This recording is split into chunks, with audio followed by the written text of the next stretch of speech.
Hey there, y'all, and welcome to today's Daily Down and Dirty. My name is Fairlight. Welcome to Airy Fairy Tarot. All right, y'all, I swear if there is anything that could characterize this Venus retrograde through Leo, it would be yay, yay, yay. So that's kind of what the reading is like today. We start out with the Two of Cups. I'm so excited I got this deck again. We start out with the Two of Cups, and I'm like, yay, this is a different kind of energy. You mean love? And then they're like, just slow down there. We are reconceptualizing our relationship to relationships. We are reconceptualizing ourselves within those roles, within those experiences. And I feel like the word roles is really important because I think we're releasing roles. Let's release roles.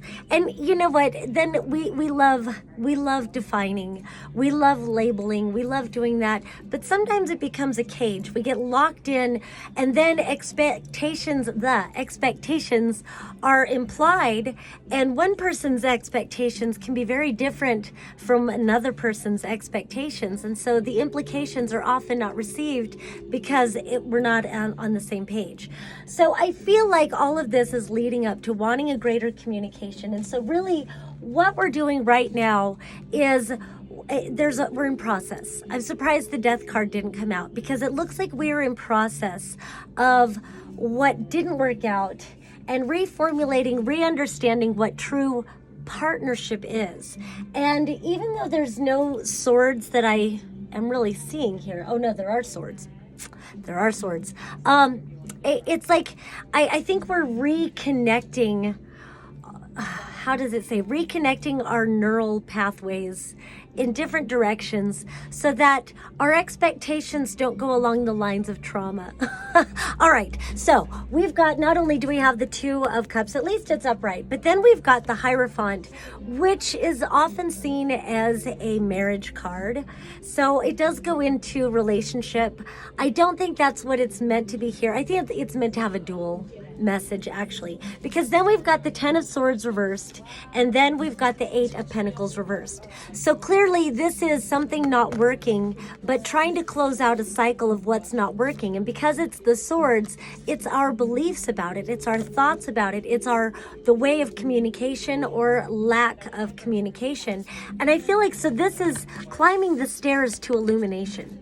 So it's, again, it's getting a greater illuminated perspective on relationships of all kinds, but especially romantic love, and how we value ourselves and how we allow others to treat us and teach others to value us. So with this Ten of Swords reversed and the Eight of Pentacles reversed, again, it feels like there's a lot of processing, a lot of understanding, a lot of finding the divinity within that, taking your own self-worth. But then also, you know, I love the definition of the Hierophant to be a Hierophant. It's not an authority.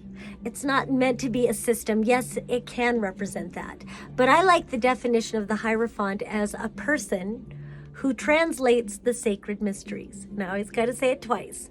A Hierophant is a person who translates the sacred mysteries. In this scenario, you are the Hierophant. You get to decide what your illuminated, translations of the sacred mysteries are. You get to decide what the illumination is about, what takes you to the top of the stairs and helps you go through the door. So it feels like process because these are reversed. Again, Eight of Pentacles is something not working. Ten of Swords is just, there's a need to close out a cycle. And so it just feels like there's a lot of thoughts going on and on and on. So maybe catch yourself if you're caught in any kind of trauma loops, and maybe you keep revisiting something. You could be going through cycles of gaslighting yourself. You could be going through cycles of just disbelief that something didn't work out. You could be going through cycles of anger towards the other person, and then also going through cycles of making excuses for the other person. And so it's like, it's really about examining what your thoughts are in regards to all of this, so that eventually we can arrive at this. And so So then, but because there's a refusal to close out the cycle, it looks like then you've got the Ace of Wands reversed. And really, I couldn't tell if it was reversed or not because it fell on the floor behind my chair. So it feels like it's like this, but it wants to turn this way. It looks like there is some great illumination. I love that the fire is in her mind. Again, firing new neural pathways in our brains. It looks like there's some great illumination that's being blocked right now because we're not closing out the cycle. We're not recognizing what truly didn't work. Maybe we're saying it didn't work because of this or because of that, but again, it's not the deeper truth.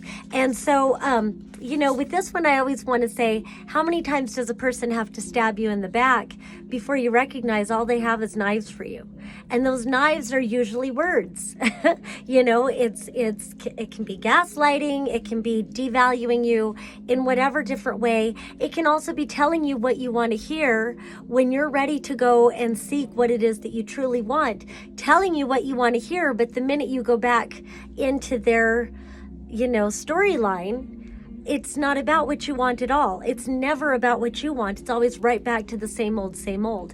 And so it's up to you to close out these cycles, to recognize you've already seen what you're going to get. You already see why it isn't working. And so it's like once you're willing to go to this top of the stairs and walk through that doorway, it does feel like some great illumination does come in.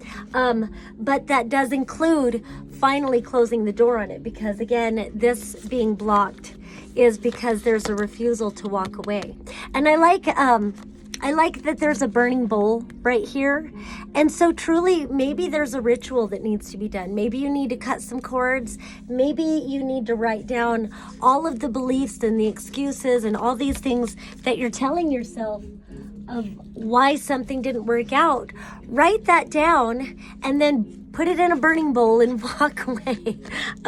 You know, and then allow the true answers to come through. Allow the true guidance, because as soon as you walk away, maybe you've already walked away physically, but mentally and emotionally, and even in a physical way as far as what you were building on, you know, it's like there's an attachment that needs to be released. So once you're able to burn away that attachment and move on, then this great illumination comes in, and then you truly are this illuminated hierophant. Then you become this sacred divine being to yourself. And I think part of it does feel like some sort of connected to a savior paradigm, beliefs about needing to save somebody, and I could have whatever them or whatever, but you've got to recognize they are sovereign, you are sovereign. And in sovereignty, whatever they chose is whatever they chose. You're not responsible for their choices. You're only responsible for yours. And I get, you know, just wishing it could have worked out better. Maybe if we'd had another chance. But like, it looks like it doesn't matter how many times you revisit it, either in the physical world or in your mental world or in your emotional self. No matter how many times you revisit it, the result is the same. So again, walk away. Do a ritual, burn that shit up, and then the illumination can come through. Then you can connect with your own inspired ideas. You can connect with your own passion and all of these things and go into that illumination. And then I think once you value yourself, once you recognize the sacred within yourself, once you begin moving forward and acting on your own passions, your own inspirations, all of that, then you're able to allow new ideas in. Then you've got the Knight of Cups. Then you've got the Page of Cups. And then here's this Two of Cups is still here. And then you've also got the 10 of Cups. So happily ever after, it's still available to you.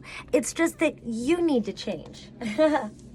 You need to change. And that's hard, but it's like you don't need to change so much as it's just you need to shift your thinking. You need to allow yourself to get out of that trauma loop and allow the new ideas to come through. It's time to evolve. It's time to move on. But once you do, you'll get inspired by new dreams. I really like that. The pig is flying. And isn't it interesting too that she walks away from this burning bowl, and then this same bowl appears, And when pigs fly, it's like your dreams really can come true. Even that which you didn't believe could come true, your dreams can come true. And then you can find that rainbow of happily ever after. All right, I've taken too long, but whatever, the message wanted to come through. Peace and love until next time.